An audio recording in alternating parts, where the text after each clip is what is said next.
So this lesson is going to be about Unity terrain digging and give you some background knowledge so you understand what you're getting into when we talk about manipulating and digging, sculpting your terrain inside of Unity. So some background here.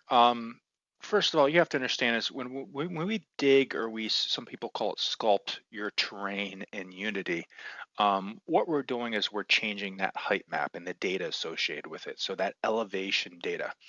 And when we do that, it is fairly destructive and permanent. And what I mean by that is, let's say that you make a mistake, it is somewhat difficult to recover from that mistake.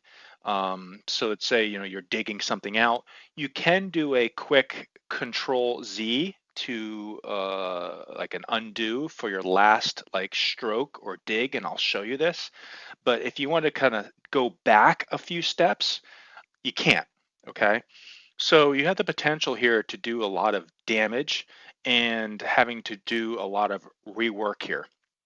And so the common best practices is you can do a backup of your terrain, and I would recommend you do that frequently, so that if you make a mistake and that you cannot recover of, you can go back to a terrain and restore it and maybe only lose the last 15 minutes, 20 minutes, half hour of work versus losing a whole day, or worst case, your entire terrain and everything that you've done.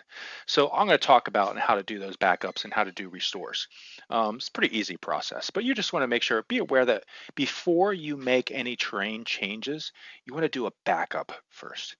Um, when we talk about digging and sculpting, we really have two primary methods of doing this.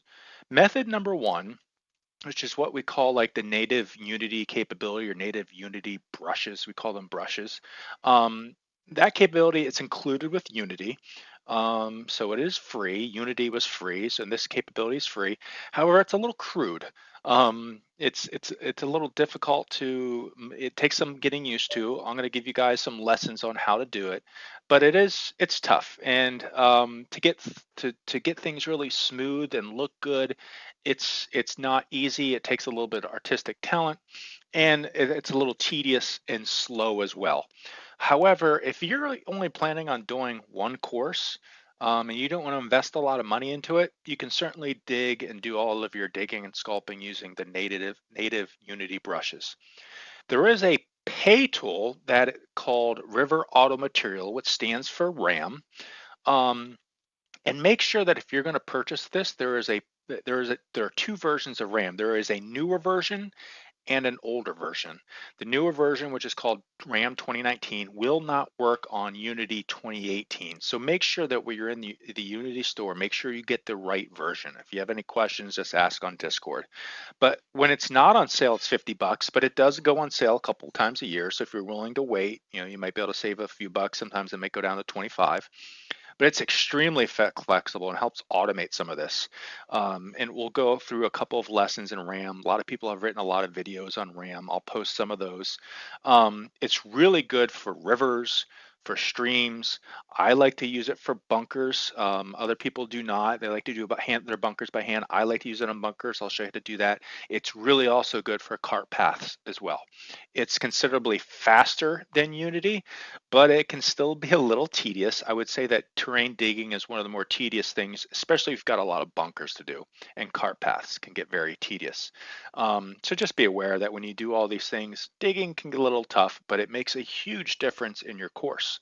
It's no fun to play on what we call pancake bunkers. All right, so bunkers that have no depth, they don't look good.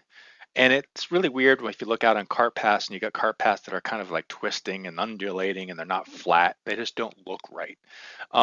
Same thing, rivers and streams and ponds, for that example. Um, it's more important for them to look like, and if you want to do bulkheads in those, it helps to dig out those properly.